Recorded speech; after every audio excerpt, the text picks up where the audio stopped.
This video was created by VinylicPuma of VinylicPumaGaming.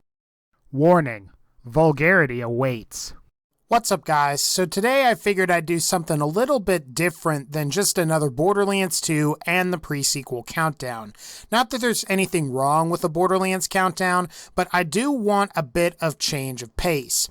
Today I wanted to talk about something that does frustrate me about Borderlands 2 and also the pre-sequel, but to a little less of an extent. Now, before I get into any more depth though, I've got to say that July has got to be one of the slowest months for making YouTube gaming videos. There's almost nothing going on between the end of E3 and before the Fall Blitz that's going to be starting in September. While I'm having one of the best months on my channel ever, it just seems like this month has just continued to drag on a little bit for me. Fallout 4's Vault-Tec DLC got announced in the middle of the month and didn't even come out until the end of the month, and based on some rumors I've been hearing, a similar situation may happen with Nuka World, but again, that isn't confirmed, so don't take my word on that. And while it's to be expected, there's not really any new Borderlands information from either Gearbox or 2K. I was thinking we might hear about Tales from the Borderlands Season 2 at E3, but I guess not. Oh well. But back on topic here, because I do want to rant a little bit about Borderlands 2 and the pre-sequel to a lesser extent. So this will be a bit of a controversial video, but I wanted to go ahead and make it all the same. Today I want to talk about cheating in Borderlands 2 and why I think the attitude that some people have against it is kind of misplaced in my opinion. Whether it's gibbed, save scumming, cheating, hacking, modding, or whatever term you want to use, I don't think it's always a bad thing, and in some cases, I think there are some very valid reasons why people are or have done it in the past. Now, what I perceive to be the crux of many of these people's argument is that Borderlands 2 has a core gameplay loop. You start a character and you progress through the areas of the game, looting and shooting until you either reach max level or you've collected all of the guns that you want to collect. Then at that point, you either do it again with a different character or you move on to a different game entirely. Maybe you'll come back and play some more Borderlands at a later date, or maybe you won't. Now, using something like a save editor, dashboard quitting on console, read-only save files on PC, using glitches, and other similar practices in these people's minds are subverting this core gameplay loop. And by subverting the core gameplay loop, they can say that you're a cheater. Since I've done some of these things in the past before, I guess even I am also a cheater. I've not only used glitches and save editors in the past, but I've also done some save scumming as well. Especially when the pre-sequel first came out, as you couldn't even refarm certain mini-bosses for legendaries until Gearbox patched the game 4 to 5 months later. Now, let's talk about the pre-sequel for a second. Why is it that Borderlands the pre-sequel launched without refarmable bosses? And why is someone a scumbag for expecting a Borderlands game to have refarmable bosses? They take the precautions so they can refarm the boss, and then some people within the community call them cheaters because they want to experience the game the way it should have been in the first place. I mean, like, what the fuck, dude? There is a reason why Borderlands the pre-sequel, despite being a good Borderlands game, is considered to be the worst game of the three.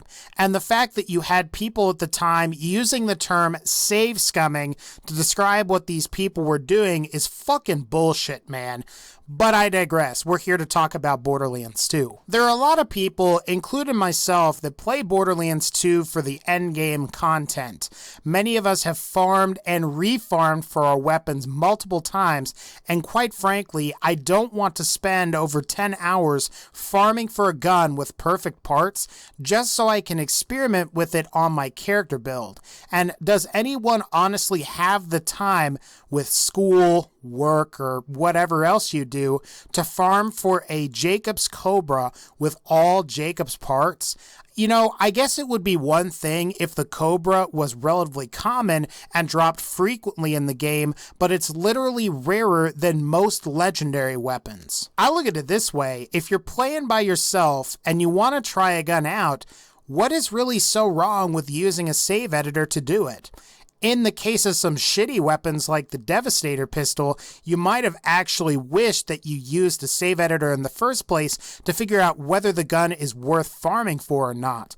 Otherwise, you would have spent countless hours killing a very difficult raid boss to get 150 or so Seraph crystals to buy what is essentially a terrible weapon. After all, the Devastator is probably the worst gun that Torg has or ever will produce. Actually, the Landscaper is pretty bad too, but I digress. Before Gearbox patched out modded weapons and items with the Digistruct Peak DLC, there were a lot of people that played Borderlands 2 so they could create, share, and experience their own or other people's modded items. These people beat the game and experienced everything the core gameplay loop had to offer and kept playing Borderlands 2 because you could mod the game. Keep in mind that this is something that people were doing with the original Borderlands game. In fact, with a quick Google search, you can find websites that have lists of modded gear that people created for Borderlands 1. Some of it's kind of cool. You've got things like Firehawk assault rifles, or like the Iridian version of the Double Anarchy SMG from Borderlands 1. And really, in my opinion, it's a fresh experience that you can have after you've already experienced everything that the developers originally intended. I look at it this way: as somebody who's put over 26 days of playtime on just one character, it's safe to say that the traditional core gameplay loop for Borderlands 2 isn't what's keeping me playing anymore. I've done and experienced pretty much everything the game has on offer. What I will say is that tweaking my build and experimenting with weapons with perfect parts and then maybe trying to mod or experience other people's mods is what is keeping me playing Borderlands 2. If Borderlands 2 had official mod support or anyone could create their own weapons like you used to be able to do, I might even be doing that. I mean, just recently I had a lot of fun figuring out how to implement text mod for Borderlands 2 to get the Resident Evil 5 Jill Valentine texture skin for Maya to work. And, you know, that was a lot of fun and that was interesting to me. That was a new and fresh experience where farming for the same old guns, you know, really, I mean, it's kind of boring. And yes, I do understand that you don't want guys or girls coming into public games with modded stats or maxed out badass rank or whatever else. And you definitely don't want people creating items that are designed to crash people's consoles. I totally get that. I just wish that there were more people out there that realized that while the core gameplay loop for Borderlands is definitely important and should be preserved, there are a lot of people that are still playing Borderlands by subverting the core gameplay loop for fun. And I see it this way: as long as they're not hurting anybody, who cares? Are the guys that modify Fallout 4 or Skyrim technically cheaters? I mean, if that's the case, they're just going to tell you to fuck off. Anyway, guys, that's going to pretty much wrap up this particular rant video. If you like this video, please be sure to leave a like. I'd like to do an experiment and see if we can get this video to about 500 likes.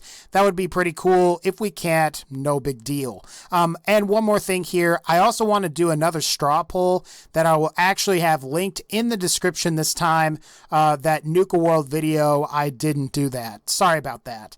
The question is going to be, quote, what keeps you playing Borderlands 2? And I'll have a couple of answers like modding Borderlands 2, endgame content like Digistruct Peak, the traditional core gameplay loop if you want to select that, and maybe as well as some others. I'll include the results in the next Borderlands video.